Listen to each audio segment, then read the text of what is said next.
पे सोजिश होना, ख़ारिश होना, तप्पड़ पड़ जाना, सोराइसिस, एक्जिमा, हर स्किन की हर किस्म की बीमारी जो भी है उन सब के लिए आप लोगों का सलूशन जो सा है वो डर्मेटोलॉजिस्ट के पास नहीं है। वो स्टेरॉइड देते हैं, स्टेरॉइड इसका सलूशन नहीं है।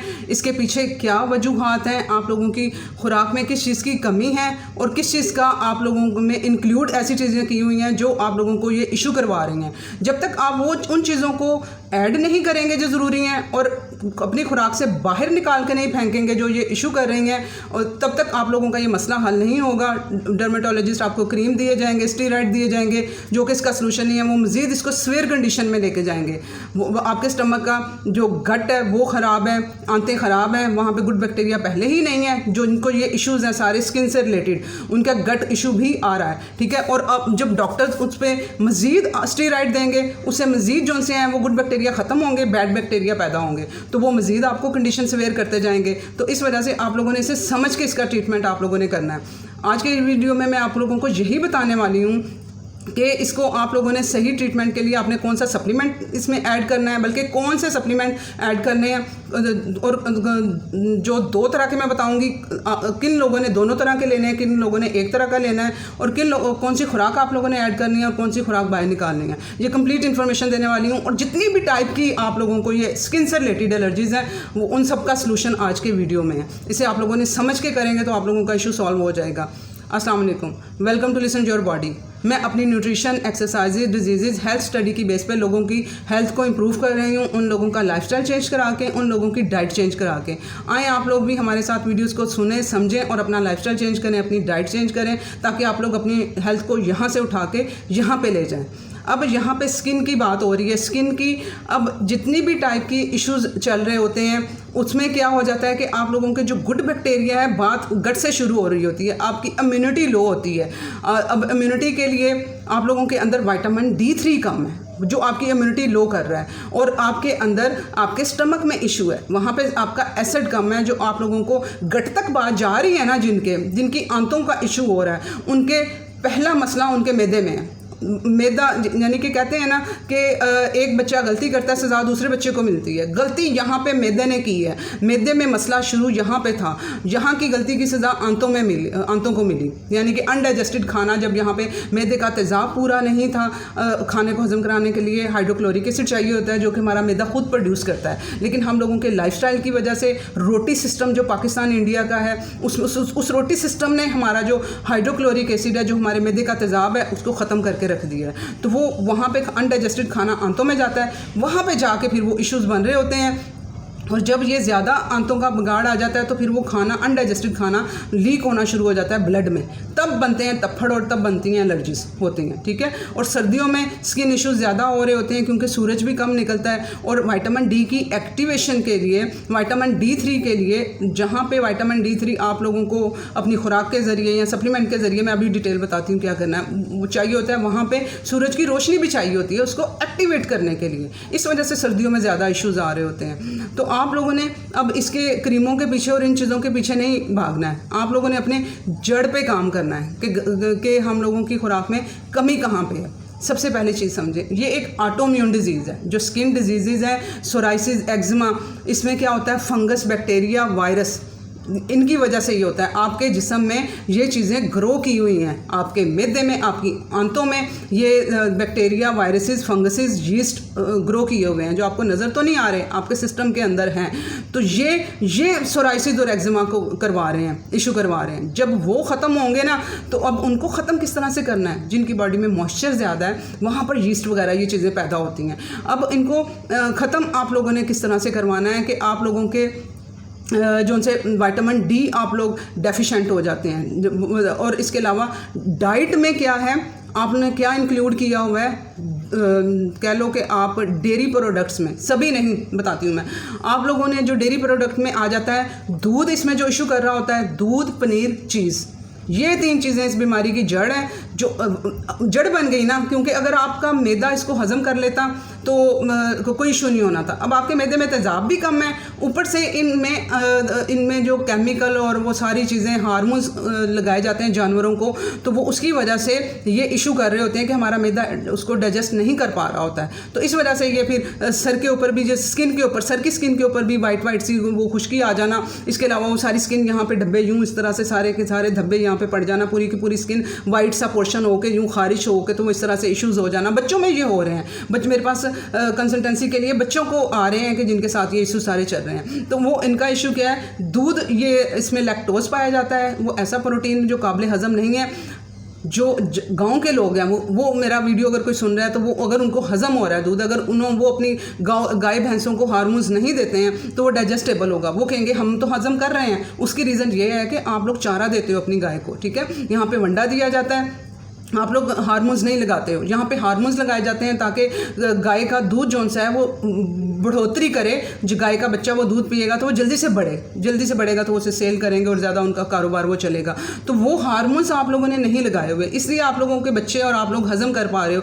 और जो लोग शहर के लोग हैं वो उसे हज़म नहीं कर पा रहे हैं, उसकी रीज़न ये है कि उसमें क्या है कि ये सारे हार्मोन्स और ये केमिकल सारा कुछ चल रहा है। तो अब इसका सलूशन यहाँ पे आप लोगों को जहाँ पे जो चीज़ें ऐड करवानी है वो तो करनी ही है, अब एक्सक्लूड इसको उठा के फेंकना है आप लोगों ने अपनी डाइट में से बाहर, कि आप लोगों को ये हज़म नहीं हो पा रहा है, ठीक है, आपको ये गट का भी इशू कर रहा है और आप लोगों को ये एलर्जी का भी इशू कर रहा है। तो आप लोगों ने ये 3 चीज़ें निकालनी है, ठीक है। डेयरी में से सारा डेयरी नहीं, उसमें से क्या है, दूध, चीज़, पनीर, ये निकालेंगे। और आप लोगों ने दही यूज़ कर सकते हैं, आप लोग मक्खन यूज़ कर सकते हैं, देसी घी यूज़ कर सकते हैं। क्यों भाई साजिदा, कैसे हम लोग, वो भी तो उसी से ही दूध से बना होगा ना दही, हमने उसी शॉप से लेंगे दही जहाँ से हम लोग दूध लेते हैं, हाँ उसी से लेंगे, उसमें भी हार्मोन्स लगे हुए हैं, लेकिन वो काबिल हज़म हो गया, उसमें गुड बैक्टीरिया आ गया दही में, ठीक है, वो काबिल हज़म हो गया, उसका लैक्टोज हम हज़म कर पाएंगे आप लोग कि भाई उसमें गुड बैक्टीरिया फर्मेंट हुआ ना, दही फर्मेंट करते हैं जब, तो वो उसमें गुड बैक्टीरिया आ जाता है, वो हज़म कराने में मदद करता है। इस वजह से दही आप यूज़ कर सकते हैं एक मुनासिब मिकदार में।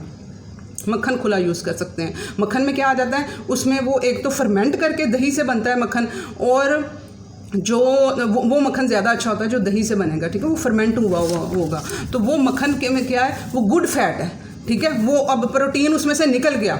इशू कौन कर रहा है, लैक्टोज कर रहा है, प्रोटीन इशू बन रही है, तो वो निकल गया है, बाकी मक्खन रह गया। तो आप लोग मक्खन यूज़ कर सकते हैं, देसी घी यूज़ कर सकते हैं, ठीक है। अब समझ आ गई आप लोगों को, डेयरी में कंप्लीट डेयरी नहीं छोड़नी आप लोगों ने। हमने प्रोबायोटिक कहाँ से लेने हैं, तो आप लोगों ने दही यूज़ करना है, आप लोगों ने मक्खन और देसी घी भी यूज़ करना है। ये हो गई आप लोगों ने अपनी डाइट की बात होगी कि आपको सोराइसिस यूँ स्पीडली वो करेगा। पता है क्या, ये एक ऑटोइम्यून डिजीज़ होती है। अब ऑटोइम्यून डिजीज़ क्या होती है, इसमें हमारी क़ुव्वत मदाफ़त कम हो जाती है, विटामिन D3 डेफिशिएंट हैं ये लोग। इस ऑटोइम्यून डिजीज़ में जिनको भी होती है उनके में विटामिन D डेफिशिएंसी होती है, ठीक है। तो अब ऑटोइम्यून डिजीज़ में क्या होता है, यहाँ पर हमारा जो क़ुव्वत मदाफ़ती निज़ाम होता है ना, जिसने कि हमारी हेल्प करनी होती है, जिसने कि हमें मुख्तलिफ बीमारियों से बचाना होता है, लड़ना होता है, जो जरासीम होते हैं, वो क्या करता है, वो अपने ही ऑर्गन्स के ख़िलाफ़ एंटीबॉडीज़ बनाना शुरू कर देता है, अटैक करना शुरू कर देता है। अब जैसे कि लैक्टोज इसमें इशू कर रहा है, तो वो जब आप खाएं, दूध पिएंगे ना, चाय भी नहीं पीनी, दूध नहीं पीना, चाय में भी नहीं पीना आपने दूध, ठीक है। आप मेरा टी वाला वीडियो देख लीजिएगा, वो आपको हेल्प कर देगा कैसे चाय पिएं। आपने अब इसमें क्या करना है कि आपको वो एंटीबॉडीज़ बनना शुरू हो जाती है। जैसे ही आप दूध पिएंगे, जो लैक्टोज मैदे में जाएगा, वहाँ पे इम्यून सिस्टम यूँ एंटीबॉडीज़ पे बनाना शुरू कर देगा, अटैक करना शुरू कर देगा। जैसे आर्मी अटैक करती है ना दुश्मन को देख के, इसी तरह से हमारा इम्यून सिस्टम अटैक करेगा उस लैक्टोज के ऊपर, और वो फिर वो अटैक जो उनसे हैं वो उठा के वो एलर्जीज़ और वो सारा कुछ वो दे रहे होते हैं, ठीक है। अब समझ आ गई है क्यों हो रही होती हैं एलर्जीज़। वो पार्टिकल्स डायरेक्ट वो जिस्म के ब्लड के अंदर वो जा रहे होते हैं, जो हज़म नहीं हुए होते हैं, जो प्रोटीन हज़म नहीं हुई होती, वो डायरेक्ट जो सा उसे के क्या करना है, उसे हज़म होके उसके जो कचरा जिस्म से बाहर निकलना चाहिए, और जो आंतों ने उसे एब्जॉर्ब कर लेने चाहिए उसके न्यूट्रिएंट्स, वो न्यूट्रिएंट्स एब्जॉर्ब नहीं हो पाते, वो वैसे का वैसा जो सा पार्टिकल आपके खून में शामिल हो जाता है, और वो फिर एलर्जी दे रहा होता है। आप ये पहला स्टेप ये करेंगे, अपने आउट करेंगे इसे अपनी लाइफ में से। दूसरे नंबर पे आप लोगों ने विटामिन D3 ऐड करना है। विटामिन D3 आप लोगों ने कितनी मिकदार में आप लोग लेंगे, उसकी डोज तो 10,000 IU बनती है पर डे, अपर लेवल पे आप लोगों ने लेके जाना है। अगर आप लोग टेस्टों के पीछे भागेंगे तो फिर आप लोगों का जो लेवल है ना 70 से 90 के दरमियान रहना चाहिए आप लोगों का लेवल विटामिन D3 का। अगर आप लोग टेस्टों के बगैर आप लोग कर रहे हैं तो 10,000 IU आप लोगों ने वो रखना कम है, तो आपको ये इशू हुआ है ना। टेस्टों के पीछे भागने की ज़रूरत नहीं, आप विटामिन D3 डेफिशिएंट है तभी ये इशू हुआ है। अगर विटामिन D3 डेफिशिएंट ना होता ये इशू ही ना होता आप लोगों को। विटामिन D ने इम्यूनिटी ने उसको संभाल लेना था। अब यहाँ पर विटामिन D3 10,000 में कह रही हूँ कि पर डे डोज है, लेकिन अब जिनका डाइजेशन ख़राब है, एक तो ये लैक्टोज के अलावा इसके अलावा भी आपका डाइजेशन ख़राब है, कुछ भी खाते हैं ब्लोटिंग हो जाती है, दालें हज़म नहीं हो रही, गोश्त हज़म नहीं हो रहा, इसका मतलब है कि मैदे का तेज़ाब कम है आपका, ठीक है। तो आप लोगों को डाइजेशन इशू है तो आप लोगों को 10,000 भी हज़म नहीं कर पाएंगे, तो आप लोग 5,000 IU लेंगे, ठीक है। आपने 5,000 IU लेना है। और इसके अलावा आप लोगों ने स्किन के इशूज़ के लिए विटामिन A भी चाहिए होता है, वो आपने सप्लीमेंट सिर्फ विटामिन D3 लेना है, ठीक है। आपने वो विटामिन A को अपनी खुराक से ही पूरा करना है। अंडे की जर्दी खाएं, बीफ का लिवर खाएं, विटामिन A आपका पूरा हो जाएगा। और विटामिन A भी उससे पूरा हो जाएगा इन दोनों चीज़ों से, और K2 भी पूरा हो जाएगा। अगर आप ये दोनों चीज़ें ले लेते हैं ना डेली बेस पे, अंडे भी खाते हैं जर्दी समेत और साथ में थोड़ा लिवर की 2-3 बोटियाँ ले लेते हैं बीफ लिवर की, तो आपका K2 भी यहाँ से पूरा हो जाएगा, क्योंकि विटामिन D3 अकेला काम नहीं करेगा, K2 भी चाहिए होगा साथ में। तो K2 आपको अंडे से भी मिल जाएगा, लिवर से भी मिल जाएगा। तो अगर आप लोगों को आप लोग विटामिन D3 ले रहे हैं लेकिन आपको फिर भी नहीं लग रहा है, आपको फिर भी असर नहीं हो रहा है, तो आप इसका मतलब है कि इसका को फैक्टर विटामिन K2 D3 के साथ चाहिए, वो पूरा नहीं है। तो फिर आप लोग ना विटामिन D3 K2 के साथ वाला ले लीजिएगा, जिसमें K2 भी एक में ही हो। K2 अलग से नहीं लेना आप लोगों ने, वो ऐसा सप्लीमेंट ले लेना है जिसमें K2 साथ ही शामिल हो। तो 5,000 IU आप लोगों ने वो कर लेना है। वैसे मेरी आपको प्रायोरिटी यही है कि आप लोग खुराक से ही K2 पूरा करें, ठीक है। आप लोगों ने जब आप लोगों का डाइजेशन ठीक होना शुरू हो जाएगा तो आपने क्या करना है, एक तो आपने एप्पल साइडर विनेगर का ऐड करना है अपनी डाइट में, वो आपके डाइजेशन को भी बेहतर करेगा। वो आपके ये इस इशू को, जो एलर्जी के इशू में डाइजेशन इशू बन रहा है, वो एक मसला आप अपना हल कर पाएंगे, ठीक है। वो आप लेंगे साथ में। और जब आपको डाइजेशन ठीक हो जाएगा, आपको इजीली डाइजेस्ट होना शुरू हो जाएगा विटामिन D3, आपने एक दिन 5,000 ले लेना है IU, एक दिन 10,000 ले लेना है। इस तरह करके फिर आप लोग चलिएगा। डेली 10,000 ना लीजिएगा, शुरू में आपसे डाइजेस्ट नहीं हो पाएगा, वो मज़ीद आप लोग उसमें मसले में पड़ जाएंगे। डाइजेस्ट ही नहीं होगा तो लगना फिर कहाँ से है, तो मज़ीद आपको वो ख़राबी की तरफ आप लोग जाएंगे। तो आप लोग इस तरह से करके एक दिन 5,000, एक दिन 10,000 इसको आप लोगों ने ऐड करना है साथ में। और इसके अलावा आप लोग अपना ओमेगा-3, ठीक है ना, ओमेगा-3 भी आप लोगों ने सप्लीमेंट की तरफ नहीं जाना है। आप लोगों ने इसे, अब देखें, आप लोग अंडे खाएंगे दर्दी समेत, ओमेगा-3 वहाँ से भी मिलेगा। उसके अलावा आप लोग रेड मीट खाएंगे, उसमें थोड़ा जो उसका सैचुरेटेड फैट होता है, उसके चर्बी समेत थोड़ी सी चर्बी डाल लिया करें, उसमें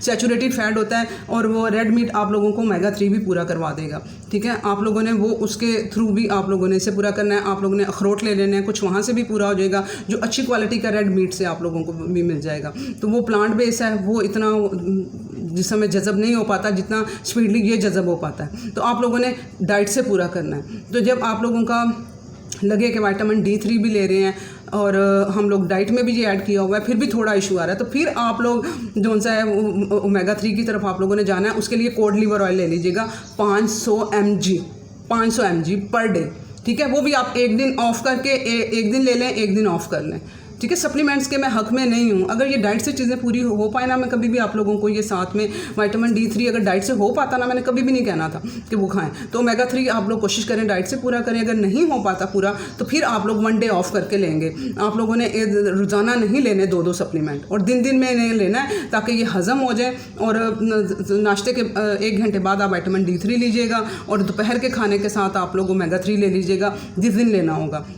एक दिन स्किप करना है तो उस दिन तो आपको सिर्फ एक ही खाना पड़ेगा ना विटामिन D3। तो इन चीज़ों को आप लोगों ने पूरा करना है। उसके अलावा स्ट्रेस लेवल, ये भी एलर्जीज़ आप लोगों को देता है। जिन लोगों का अब यहाँ पे हाजमा भी ठीक नहीं है, दूध नहीं हज़म हो पा रहा है, कुछ लोगों को, सबको तो ये एलर्जी का इशू नहीं है ना। अब जिनको हज़म हो पा रहा है, तो जिनको हज़म नहीं हो पा रहा, उनमें क्या फ़र्क आ जाता है, कोर्टिसोल स्ट्रेस लेवल का फ़र्क आ जाता है। उनकी बॉडी में थोड़ा स्ट्रेस ज़्यादा है, तो अपने स्ट्रेस पे भी काम कर लें आप लोग। अपना स्ट्रेस लेवल आप लोग अपना कम करें, एंजाइटी, स्ट्रेस, इन सब चीज़ों पे को भी फोकस करेंगे तो आप लोगों को एलर्जी से बहुत आराम आएगा। उसको लिए आप लोगों ने क्या करना है, आप लोगों ने अपनी स्लीप को फोकस करना है, डीप ब्रीदिंग को फोकस करना है। ये चीज़ें करेंगे तो आपका कॉर्टिसोल लेवल नीचे आएगा और आप लोगों के ये सोराइसिस और एलर्जीज वगैरह में आप देखेंगे कि आपको किस तरह से हेल्प मिल रही है इन सब चीज़ों में। तो आप लोगों ने ये चीज़ें भी देखनी है। अब जिनके मैं ऑल ओवर स्किन की बात कर रही हूँ आज मैं, इसमें भी अब ये भी आ जाते हैं इशू जिनके फेस के ऊपर दाने बन जाते हैं और इस तरह वाले स्किन पे इशू आ रहे होते हैं, उनमें वो मादा, गंदा मादा भी आ जाता है दानों के अंदर।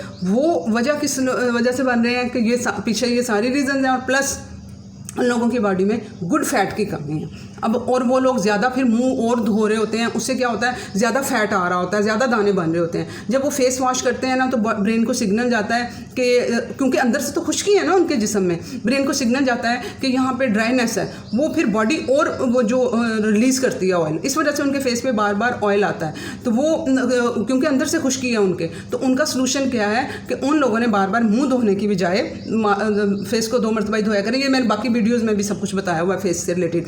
आप लोगों ने अब यहाँ पे असल चीज़ क्या करनी है कि आप लोगों ने गुड फैट बढ़ाने हैं। गुड फैट में क्या आ जाता है, अंडे की जर्दी आ जाती है, देसी घी, मक्खन आ जाता है, इसमें कोकोनट ऑयल आ जाता है। गुड फैट बढ़ाएंगे तो आप देखेंगे कि आपके एक्नी का इशू सॉल्व होना शुरू हो गया। आप लोगों ने कुछ भी नहीं किया, आप लोगों ने डेयरी को छोड़ेंगे, जिनके एक्नी वगैरह की बात कर रही हूँ, सोराइसिस और वो, उन लोगों ने तो साथ में विटामिन D3 और वो सारी अपनी प्रोटोकॉल पूरा करना है। जिनको एक्नी वगैरह है वो भी अपना विटामिन D, तो हर इंसान को मैं कह रही होती हूँ विटामिन D3 अपना पूरा करें।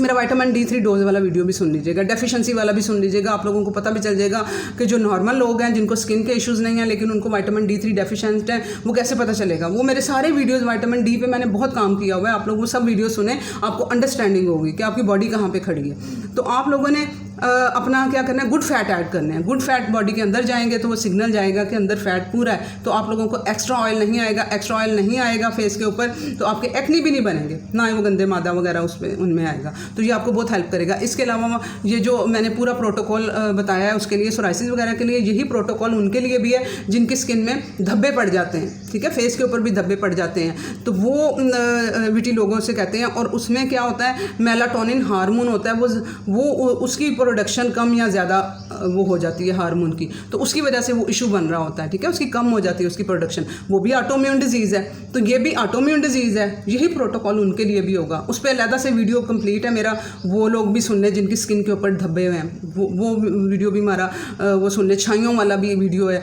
आप लोगों के स्किन से रिलेटेड सारी चीज़ें अवेलेबल हैं नेट के ऊपर, इसके ऊपर मेरे चैनल के ऊपर। आप लोग कोशिश तो किया करें उसको सर्च करने की, तो आप लोगों के हर चीज़ का सलूशन यहाँ पे अवेलेबल है। और कौन सी चीज़ किस तरह खानी है मैंने बता रही हूँ ना, विटामिन D डोज के नाम से मैंने वीडियो बनाया हुआ है।